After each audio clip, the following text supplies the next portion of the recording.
કાર્યક્રમ છે એ ખેડૂતો માટેનો જ છે અને સારી ખેતી કરવા માટેનો જ આ કાર્યક્રમ છે આપણો. આપ જોઈ રહ્યા છીએ ગુજરાત લેવલે સરકાર સીએમ સાહેબ પણ બેઠા છે. કાર્યક્રમમાં આપણે જોઈ રહ્યા છીએ. હમણાં આપણને કાર્યક્રમ ચાલુ થાય એટલે જોવાનો જ છે. પણ આજે આપણે અહીં આવ્યા છીએ તો આપણા માટે સરકાર આટલું મથે છે.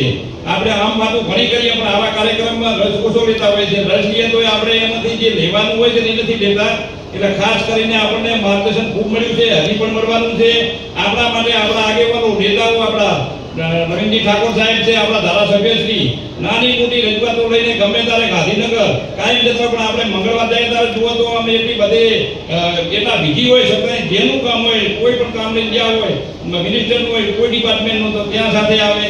સીએમ સાહેબ હમણાં મારે જ જરૂર પડી તો અમે એક મારે તળાવનું કામ હતું તો સીએમ સાહેબ જોડે સાથે જ કે સાહેબ આ કામ કરવું પડે એવું છે.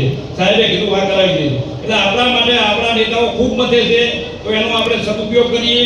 આપણા ગુજરાત રાજ્યના અધ્યક્ષશ્રી અને આપણા બનાસ જિલ્લાના ચેરમેન શંકરભાઈ સાહેબ આપણા માટે ખૂબ મથે છે. આમ તો હમણાં મને એક ભાઈ કહેતા હતા, એક પ્રવચનમાં વાત થઈ હતી કે તમે સાહેબના હારા કે વખાણ કર્યા એવી વાત કરતા. પણ નવીનજી સાહેબ કહે છે હમણાં એમના ભાષણમાં કહે છે કે જેવા હોય કેવું પડે. કબીર સાહેબ એક સાખી કીધી છે એટલે સાહેબ કહે છે સાખી મને તો પૂરી નથી આવડતી પણ હમણાં સાહેબ કહે છે આપણને. એટલે આપણા સાહેબ એટલા મથે છે. હમણાં આની પણ આપણા માટે થઈ આપણા બધા માટે થઈ 10 દિવસથી વિદેશમાં છે અને એથી આવશે એટલે કાંક નવું લઈને આવશે, કાંક નવું શીખીને આવશે. આપણા માટે રાત દાડો મથે છે.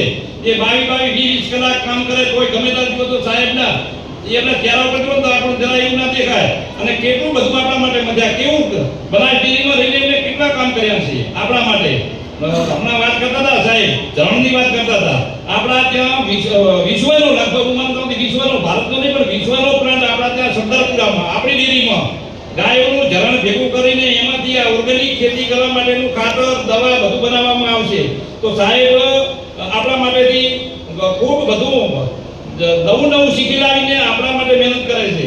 અત્યારે હાલ સાહેબ જે વિદેશમાં છે હમણાં તો એક સભામાં સાહેબ એવી વાત કરી હતી કે ગાયનું આપણે દૂધ વેચીએ, છાણ વેચીએ, ધરણ વેચીએ પણ આટલા બધા પશુ મરે છે તો એના હાડકાનો ચામડાનો આપણે ઉપયોગ નથી થતો તો એનો પણ ઉપયોગ કરવો જોઈએ. નાખી નાખીમાં વેડફી ના નખાય એ પણ બહુ કિંમતી છે. કોઈ ખાતરમાં કામ આવે છે. હાડકું એના શીંગડા બહુ મૂલ્યવાન ખાતર બને છે. તો આવું નવું લાવીને આપણને આ બધી વાતો આપણને શીખવા માટે આ મેળા યોજવામાં આવે છે. સરકાર તરફથી ખર્ચો કરીને આપણને શીખવાડ આપવા એમ કે આ શીખીને જાય તો આપણે એનો નાના પાયે ભલે પણ આપણે શરૂઆત કરીએ તો આપણને એનો પૂરેપૂરો લાભ મળે. આપણા સાહેબ નવીનજી સાહેબ પણ ખૂબ આ બાબતમાં મથે છે અને નવીનજી સાહેબ તો આપણને ઘણીવાર એમ કહે છે ગમે તારે ગમે એવું કામ જ લઈને આવો ઉપર સાહેબ બેઠા છે, શંકરભાઈ સાહેબ બેઠા છે, હું ગમે એમ તમારું કામ કરાવી દઈશ. એટલે આપણું કામ ધારે થાય છે. અને આજના તબક્કે આપ સૌ આવ્યા છો તો આમાંથી કંઈક માહિતી લઈને આનો આપણે પૂરેપૂરું પાલન થાય તો સારું છે.